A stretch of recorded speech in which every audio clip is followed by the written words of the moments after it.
ಮೊದಲ ಸುದ್ದಿ ಏನಿದೆ ಅಂತ ನಾವು ನೋಡೋದಾದ್ರೆ ಪೂರ್ಣಾವಧಿಗೆ ಸಿದ್ದು ಸಿಎಂ ಸಚಿವ ಎಂಬಿ ಪಾಟೀಲ್ ಪರಮೇಶ್ವರ್ ಈ ಸ್ಟೇಟ್ಮೆಂಟ್ ಅನ್ನು ಕೊಟ್ಟಿದ್ದಾರೆ. 2.5 ವರ್ಷ ಅಧಿಕಾರ ಅಂತ ವರಿಷ್ಠರು ನಮ್ಗೆ ಹೇಳಿಲ್ಲ ಅನ್ನುವಂತ ವಿಚಾರವನ್ನು ಅವರು ಸ್ಪಷ್ಟಪಡಿಸಿದ್ದಾರೆ. ಕಾಂಗ್ರೆಸ್ನಲ್ಲಿ ಸದ್ಯ ಸಿಎಂ ಬದಲಾವಣೆ ಆಗತ್ತೆ, 2.5 ವರ್ಷಕ್ಕೆ ಸಿಎಂ ಸಿದ್ದರಾಮಯ್ಯನವರು, ಇನ್ನುಳಿದ 2.5 ವರ್ಷಕ್ಕೆ ಬೇರೆಯವರು ಅನ್ನೋದೊಂದು ಇತ್ತು. ಬಟ್ ಅದಕ್ಕೂ ಒಂದು ಕ್ಲಾರಿಟಿ ಕೊಟ್ಟಿದ್ದಾರೆ. ಇಲ್ಲ ಹಾಗೇನಿಲ್ಲ, ನಮ್ಗೇನು ಯಾರು ಆ ಥರದ್ದು ಹೇಳಿಲ್ಲ ಅಂತ ಹೇಳಿದ್ದಾರೆ. ಏನ್ ಹೇಳಿದ್ದಾರೆ? ರಾಜ್ಯದಲ್ಲಿ ಮುಖ್ಯಮಂತ್ರಿ ಸ್ಥಾನ ಬದಲಾವಣೆ ಇಲ್ಲ, ಸಿದ್ದರಾಮಯ್ಯ ಅವರೇ ಪೂರ್ಣಾವಧಿ ಮುಖ್ಯಮಂತ್ರಿಯಾಗಿ ಮುಂದುವರಿಯಲಿದ್ದಾರೆ ಅಂತ ಸಚಿವರಾದ ಎಂಬಿ ಪಾಟೀಲ್ ಮತ್ತು ಡಾಕ್ಟರ್ ಜಿ ಪರಮೇಶ್ವರ್ ಹೇಳಿದ್ದಾರೆ. ಸುದ್ದಿಗಾರರೊಂದಿಗೆ ಮಾತನಾಡಿದ ಸಚಿವ ಎಂಬಿ ಪಾಟೀಲ್, ಮುಖ್ಯಮಂತ್ರಿ ಸಿದ್ದರಾಮಯ್ಯ ಅವರನ್ನ ಹೈಕಮಾಂಡ್ ಮುಖ್ಯಮಂತ್ರಿಯಾಗಿ ನೇಮಕ ಮಾಡಿದೆ, ಪೂರ್ಣಾವಧಿಗೆ ಸಿದ್ದರಾಮಯ್ಯ ಮುಖ್ಯಮಂತ್ರಿಯಾಗಿ ಮುಂದುವರಿತಾರೆ ಅಂತ ಹೇಳಿದ್ರು.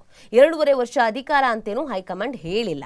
ಮುಖ್ಯಮಂತ್ರಿ ಸಿದ್ದರಾಮಯ್ಯ 5 ವರ್ಷ ಪೂರೈಸ್ತಾರೆ. ಇಂದು ಇದೇ ವೇಳೆ ಪರಮೇಶ್ವರ್ ಕೂಡ ತಿಳಿಸಿದ್ರು. ಎಂಬಿ ಪಾಟೀಲ್ ಮಾತನಾಡಿ, ಸದ್ಯ ಮುಖ್ಯಮಂತ್ರಿ ಹುದ್ದೆ ಖಾಲಿ ಇಲ್ಲ, ಸಿದ್ದರಾಮಯ್ಯನವರು ಮುಖ್ಯಮಂತ್ರಿಯಾಗಿ ಈ ಅವಧಿಯಲ್ಲಿ ಪೂರೈಸಿದ ನಂತರ ಅವರ ನೇತೃತ್ವದಲ್ಲೇ ಮುಂದಿನ ವಿಧಾನಸಭಾ ಚುನಾವಣೆಯನ್ನು ಎದುರಿಸ್ತೇವೆ, ಮುಂದಿನ ಬಾರಿಯೂ ನಾವೇ ಅಧಿಕಾರಕ್ಕೆ ಬರ್ತೇವೆ. ರಾಜ್ಯದ ಮುಖ್ಯಮಂತ್ರಿಯಾಗಿ ದೇವರಾಜು ಅರಸು ಅವರು 7 ವರ್ಷ ಕಾಲ ಅಧಿಕಾರ ನಡೆಸಿದ್ರು.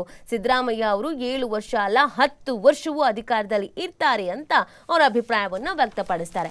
ನಿನ್ನೆ ನಾವು ಇಷ್ಟೊತ್ತಿಗೆ ಇದೇ ತರದೊಂದು ಸುದ್ದಿ ಕನ್ನಡಪ್ರಭದಲ್ಲಿ ಓದ್ತಾ ಇದ್ವಿ. ಏನ್ ಹೇಳಿ? ಸಿದ್ದರಾಮಯ್ಯನವರು ನಾನು ರಾಜಕೀಯವಾಗಿ ನಿವೃತ್ತಿಯನ್ನ ಪಡ್ಕೊಳ್ಳೋದಿಲ್ಲ, ಅದು ಚುನಾವಣಾ ರಾಜಕೀಯ ಆಗಿರಬಹುದು ಅಥವಾ ಅದು ನಾರ್ಮಲ್ ರಾಜಕೀಯ ಆಗಿರ್ಬೋದು, ನಾನು ಸಕ್ರಿಯನಾಗಿರ್ತೀನಿ. ಇದಕ್ಕೆ ಕಾರಣ ನನ್ನ ಆಪ್ತರು, ನನ್ನ ಹಿತೈಷಿಗಳು ನೀವು ರಾಜಕೀಯದಲ್ಲಿ ಇರಬೇಕು ಅಂತ ಹೇಳಿದ್ರು. ಆ ಕಾರಣಕ್ಕಾಗಿ ನಾನು ಮುಂದೆನೂ ಕೂಡ ಚುನಾವಣೆಯಲ್ಲಿ ನಿಲ್ಲೋದಾಗಿರ್ಬೋದು ಅಥವಾ ಬೇರೆ ಬೇರೆ ಕಾರ್ಯಕ್ರಮಗಳಲ್ಲಾಗಿರ್ಬೋದು, ಕಾರ್ಯತಂತ್ರಗಳಲ್ಲಾಗಿರ್ಬೋದು ಇರ್ತೀನಿ ಅಂತ ಹೇಳಿದ್ರು ಸಿದ್ದರಾಮಯ್ಯನವರು.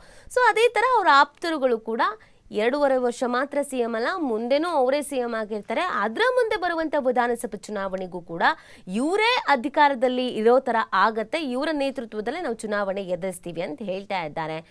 ಸಿಎಂ ಡಿ ಕೆ ಶಿವಕುಮಾರ್ ಅವರು ಒಂದು ರೀತಿಯಲ್ಲಿ ಕನಸು ಕಾಣ್ತಾ ಇದ್ದಾರೆ ಸಿಎಂ ಆಗಬೇಕು ಅಂತ.